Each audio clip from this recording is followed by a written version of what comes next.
Random experiment. What is random experiment? आता probability या चॅप्टरमध्ये जेव्हा किंवा आपण एक्सपेरिमेंट हा शब्द यूज करू तर एक्सपेरिमेंटचा अर्थ काय, आपण लॅबमध्ये जाऊन करतो तसा एक्सपेरिमेंट नाही, तसा प्रयोग नाही. त्या एक्सपेरिमेंटला आपण सिम्पल वर्ड्समध्ये बोलू शकतो ॲक्टिव्हिटी. काय बोलू शकतो? ॲक्टिव्हिटी. ॲक्टिव्हिटी म्हणजे काय? सपोज एक कॉईन मी टॉस केला, कॉईन टॉस करणे ही ॲक्टिव्हिटी जी आहे तिला आपण एक्सपेरिमेंट बोलू शकतो. त्यानंतर सपोज एक बॉक्स आहे, त्या बॉक्समध्ये 10 डिफरंट कलरचे पेन्स आहे, मला सांगितलं एक पेन त्याच्यामधून मला पिक करायचा आहे, तर हा पेन पिक करणं ही जी ॲक्टिव्हिटी आहे त्याला आपण एक्सपेरिमेंट बोलू शकतो. ओके, म्हणजे कोणती एखादी ॲक्टिव्हिटी त्याला आपण एक्सपेरिमेंट बोलू शकतो. What is random experiment? For example suppose एक कॉईन मी टॉस करते, कॉईन टॉस करते, दिस इज अन एक्सपेरिमेंट. या एक्सपेरिमेंटमध्ये मला माहिती की कॉईन टॉस केल्यानंतर मला काय आउटपुट मिळणार आहे, मला एक तर हेड मिळेल नाही तर मला टेल मिळेल. बरोबर. पॉसिबल आउटकम काय किंवा पॉसिबल रिझल्ट काय काय असणार आहे, एक तर मला हेड मिळेल किंवा टेल मिळेल, बाकी कॉईन मधोमध राहतो वगैरे अशा फिल्मी गोष्टी सोडून द्यायच्या. आपल्याला फक्त आउटपुट ॲक्च्युअल रियालिटीमध्ये काय मिळणार त्याचा विचार करायचा आहे. हेड मिळेल किंवा टेल मिळेल म्हणजे मला पॉसिबल आउटकम काय ते माहिती आहे, बट मी शुअर असेल का की नाही मी कॉईन टॉस करते मग त्यावेळेस मला हेडच मिळणार किंवा त्यावेळेस मला टेलच मिळणार आहे याची मला गॅरंटी नाही आहे. फक्त मला रिझल्ट माहिती आहे, बट मला रिझल्टची पॉसिबिलिटी माहिती आहे, बट रिझल्ट एक्झॅक्टली कोणतं आहे हे मला माहिती नाही. त्यामुळे हा जो टॉसिंग अ कॉईन याला आपण बोलू शकतो रॅन्डम एक्सपेरिमेंट. ओके, तेच इथे लिहिलेलं आहे. Experiment in which all possible results are known. असं एक्सपेरिमेंट, अशी ॲक्टिव्हिटी की ज्याच्यामध्ये ऑल पॉसिबल रिझल्ट, या केसमध्ये पॉसिबल रिझल्ट काय होते, हेड मिळेल किंवा टेल मिळेल. All possible results are known, आपल्याला माहिती असतात, but none of them can be predicted with certainty. But गॅरंटीने आपण कोणताच अंदाज लावू शकत नाही. ठीक आहे, विथ सर्टन्टी आपण कोणताच रिझल्ट काय नाही ते आपण प्रेडिक्ट करू शकत नाही, त्याचा अंदाज लावू शकत नाही. There is equal possibility for each result. प्रत्येक रिझल्ट येण्याची इक्वल पॉसिबिलिटी असते. बघा आता हेड आहे आणि टेल आहे, हेड येण्याचे चान्सेस आहे 50%, टेल येण्याचे चान्सेस आहे 50%. ज्यावेळेस मी एकदा कॉईन टॉस करते, हेड येण्याचे चान्सेस आहे 50%, टेल येण्याचे चान्सेस आहे 50%. करेक्ट, म्हणजे काय इक्वल पॉसिबिलिटी आहे, इक्वल चान्सेस आहे, मग याला बोलतं रॅन्डम एक्सपेरिमेंट. समजलं? रॅन्डम एक्सपेरिमेंट म्हणजे काय? असं एक्सपेरिमेंट, अशी ॲक्टिव्हिटी की ज्याच्यामध्ये रिझल्ट काय असणार ते आपल्याला माहिती असतं की ह्या पॉसिबिलिटी आहे, ह्या शक्यता आहे, बट एक्झॅक्टली कोणता रिझल्ट येणार आहे किंवा एक्झॅक्टली काय आउटपुट मिळणार हे आपल्याला माहीत नसतं. आणि प्रत्येक आउटपुटला किंवा प्रत्येक रिझल्टची इक्वल पॉसिबिलिटी असते, सेम अमाऊंटमध्ये त्याचे चान्सेस असतात, त्याला बोलतं रॅन्डम एक्सपेरिमेंट. एक्झाम्पल तुम्ही देऊ शकता टॉसिंग अ कॉईन. क्लिअर आहे? Now next, what is outcome? Outcome म्हणजे काय?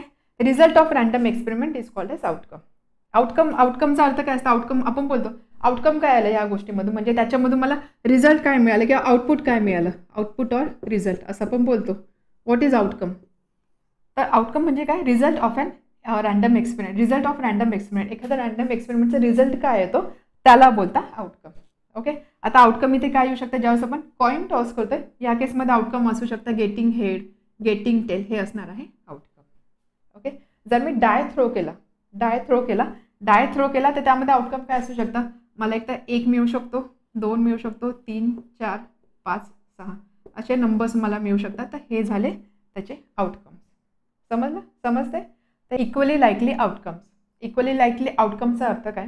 आउटकम म्हणजे काय? कोणत्याही रॅन्डम एक्सपेरिमेंटचा जो रिझल्ट असतो किंवा जो आउटपुट असतो त्याला आपण बोलतो आउटकम.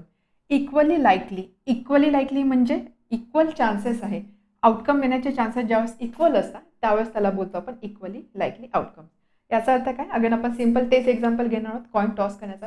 कॉईन आपण ज्यावेळेस टॉस करतो आपल्याला 2 आउटपुट मिळतात, 2 आउटकम्स मिळतात, एक तर हेड असेल किंवा टेल असेल. हे 2च आउटकम मिळतात. हेड येण्याचे चान्स आणि टेल येण्याचे चान्स सारखेच असतात. बरोबर, की असं काही आहे की ज्यावेळेस मी कॉईन टॉस करेल त्यावेळेस हेड येण्याची पॉसिबिलिटी जास्त आहे असं काही आहे का? नाही, हेड आणि टेल येण्याचे चान्सेस सारखेच आहे, इक्वली लाईकली आहे. हे 2 आउटकम इक्वली लाईकली आहे म्हणून याला बोलतात equally likely outcome. Another example die. ज्यावेळेस आपण डाय थ्रो करतो आपल्याला कशा आउटपुट मिळतात? आपल्याला नंबर मिळू शकतो 1, 2, 3, 4, 5 और 6. जो टॉपला जो नंबर असतो तो आपण कन्सिडर करतो, राईट? आपल्याला 1 मिळू शकतो, 2 मिळू शकतो, 3, 4, 5 और 6.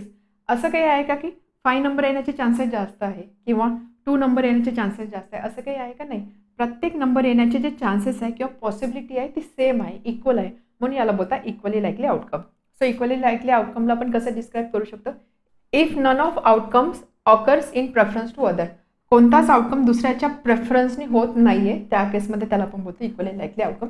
और in simple words, each outcome occurs with equal possibility. प्रत्येक आउटकमला ऑकर होण्याची किंवा प्रत्येक आउटकम येण्याची पॉसिबिलिटी इक्वल असेल तर त्याला बोलतात इक्वली लाईकली आउटकम. ठीक आहे, आता आपण जे काही क्वेश्चन सॉल्व्ह करणार त्या सगळ्या क्वेश्चनमध्ये आउटकम आपल्याला नेहमी इक्वली लाईकली मिळतात असं आपण कन्सिडर करतोय. म्हणजे त्याच टाईपचे क्वेश्चन्स आपण इथे सॉल्व्ह करणार आहोत. Next unfair or biased. Unfair or biased. Biased म्हणजे काय? बायस्ड म्हणजे जिथे काही ती पार्शलिटी झालेली आहे किंवा काही चिटिंग झालेलं आहे, थोडक्यात असं आपण समजू शकतो. अनफेअर म्हणजे विच इज नॉट फेअर, अयोग्य.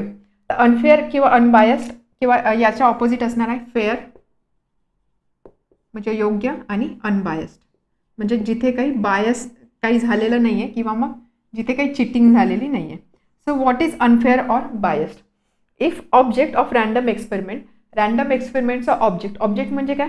आपण एक रँडम एक्सपेरिमेंट करतो कॉईन थ्रो करण्याचा, ठीक आहे, कॉईन टॉस करण्याचा. यामध्ये कॉईन झाला ऑब्जेक्ट. आपण डाय थ्रो करतोय, यामध्ये डाय हा काय झाला ऑब्जेक्ट. म्हणून if object die or coin of random experiment is so form, हा अशा पद्धतीने बनवलेला असतो की that a particular face comes up most often.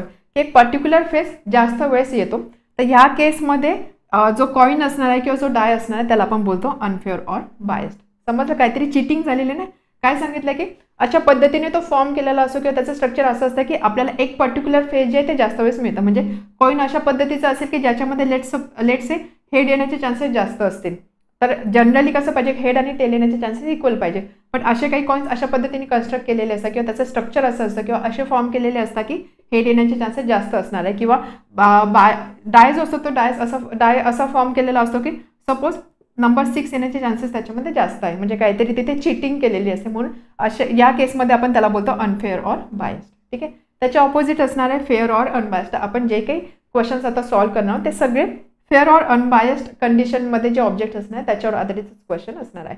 समजलं? Fair or unbiased. याचे बेस्ट एक्झाम्पल महाभारतामध्ये ज्यावेळेस तो डाय थ्रो करायचा, ठीक आहे, तो हा जो डाय होता दॅट वॉज मॅजिकल होतं. कारण त्यामध्ये आउटपुट किंवा आउटकम किंवा टॉपला जो नंबर यायचा तो नंबर त्याच्या अकॉर्डिंग म्हणजे त्याला जसा पाहिजे तसाच तो नंबर यायचा. त्याला जसा पाहिजे तसा नंबर यायचा. म्हणजे तो जो डाय होता तो डाय कसा होता, that die was unfair or biased असं लक्षात ठेवू शकता. ओके. सिम्पल आहे. आपल्याला एवढी गोष्ट लक्षात ठेवायची की आपण नेहमी फेअर किंवा अनबायस्ड डायसचाच विचार करणार आहोत की ज्याच्यामध्ये प्रत्येक आउटपुट येण्याची पॉसिबिलिटी सारखी असणार आहे. ओके. तर हे झाले equally likely outcome fair and unfair. त्यानंतर नेक्स्ट आपल्याला बघायचं आहे सॅम्पल स्पेस.